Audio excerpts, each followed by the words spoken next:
Okay, we have now got another fantastic guest joining us on the screen. Somebody who didn't take an apprenticeship, but who does work in a fascinating role for a fascinating company. So you're going to want to get your questions in for this one, definitely. So let's welcome Principal One Systems Engineer, Buki Thompson. Hello, Buki. How are you doing?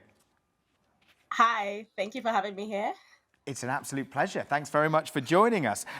Now, first things first, Principle One, I had a little look at what the company does. It looks really interesting. Digital systems for law enforcement. This sounds like pretty high-tech, high-powered stuff. What can you tell us about what it is that you do?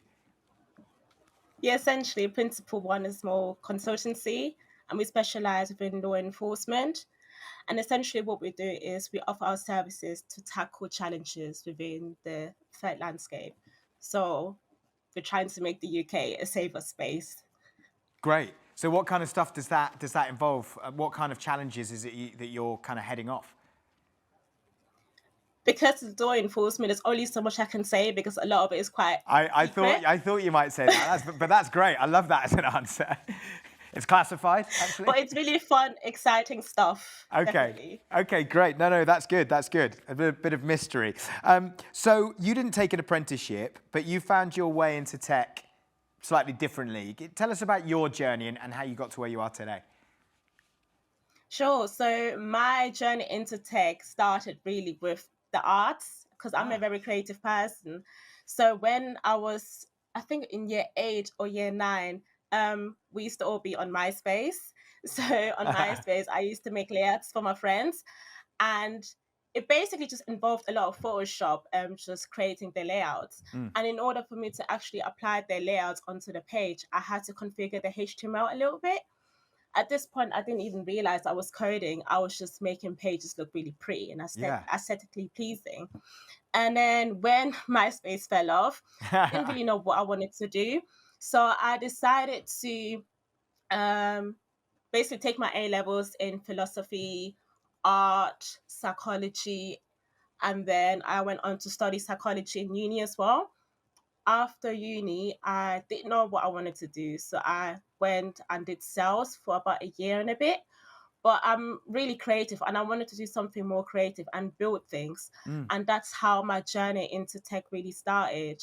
So I quit my job in sales, took some time out to learn how to code. And because I'm the type of person who gets really inspired being around people like myself, I decided to join a coding boot camp so I can be around people like myself striving for the same Yeah. things. And in the coding boot camp, you essentially learn how to code in 3 months. And that's what really kickstarted my journey into tech. Yeah, amazing. And what kind of stuff were you doing in those boot camps? Because I've got some friends who've done those. You kind of start with almost no knowledge, and by the end of it, you've actually created something. What was your kind of project that you did? So the third thing I built was a game.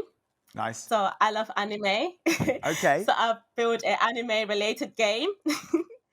And then all the other projects I built were mainly projects where I felt it could benefit me. Yeah. So I like to travel. So I built an app that will allow me to basically save the locations I'd like to travel to, and a space where people can leave comments to give feedback on those places they can visit. Yeah. So I basically just spent my whole time building passion projects. Great, that's amazing. But then how do you, because obviously, the sessions that we're doing now are all about people's journey from, learning the skills to getting into work. How did you then go from a 3-month boot camp into a career in the digital and tech space?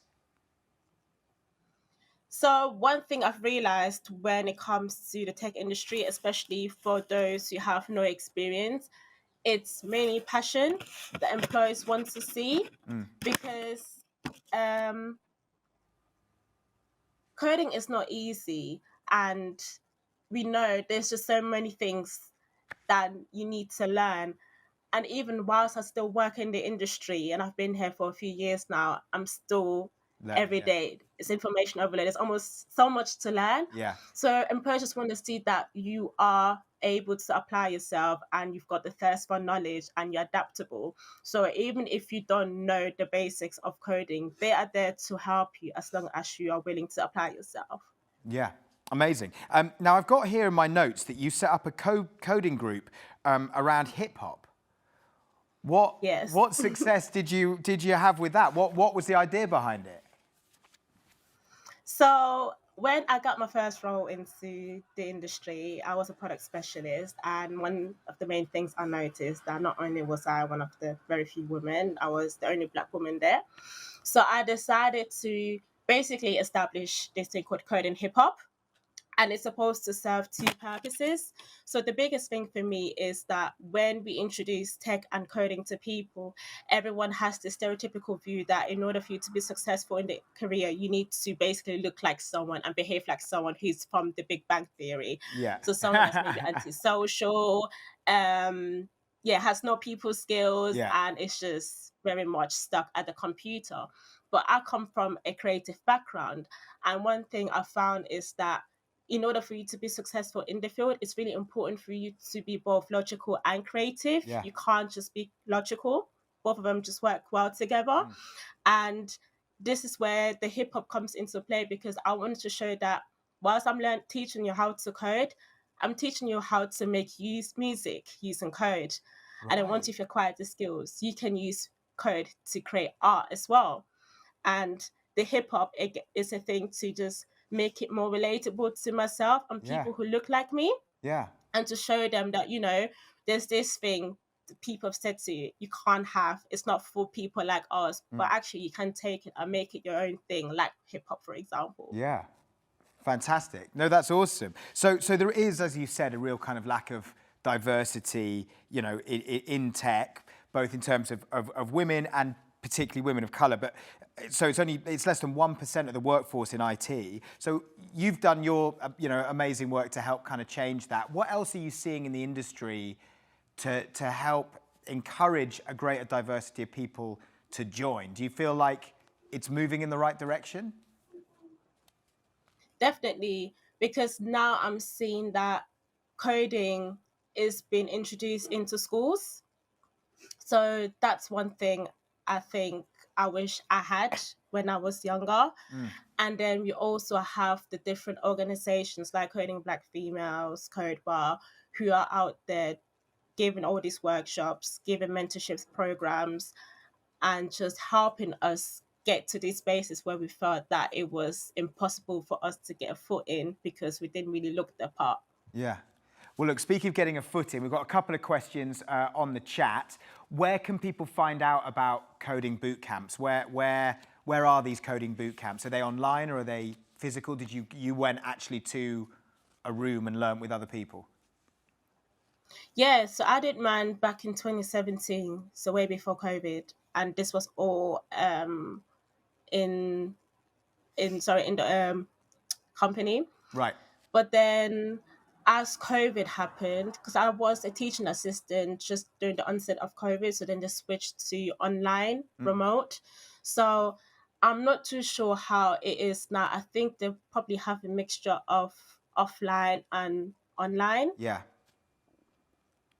But you can find them. Yeah, you can find them through just search online, and you'll find information about coding boot camps where you are. There's so many now. Yeah. The one I went to, for example, is called General Assembly. Then you've got Makers Academy. And one really cool thing about a lot of this boot camp is that they all offer scholarships. Okay. And partnerships with companies as well. So after you've done your 10 weeks, you're then basically given a role as an intern or junior developer to work for that company.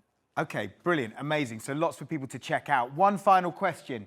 What's your favourite anime game? That's from the chat. I'm not much of a gamer, but I can tell you my favourite anime is Sailor Moon because I'm very nostalgic. Sailor Moon, is it called? Sailor Moon. Yeah. Okay. It sounds it's sounds anime, quite it's nostalgic. not a game. Okay, fine. All right, Sailor Moon. Top tip there. Check it out. Well, listen, Buki, thank you so much for joining us. Keep up the amazing work, and hopefully we'll get to speak again soon. Thank you. Great. Bye. Thank you so much.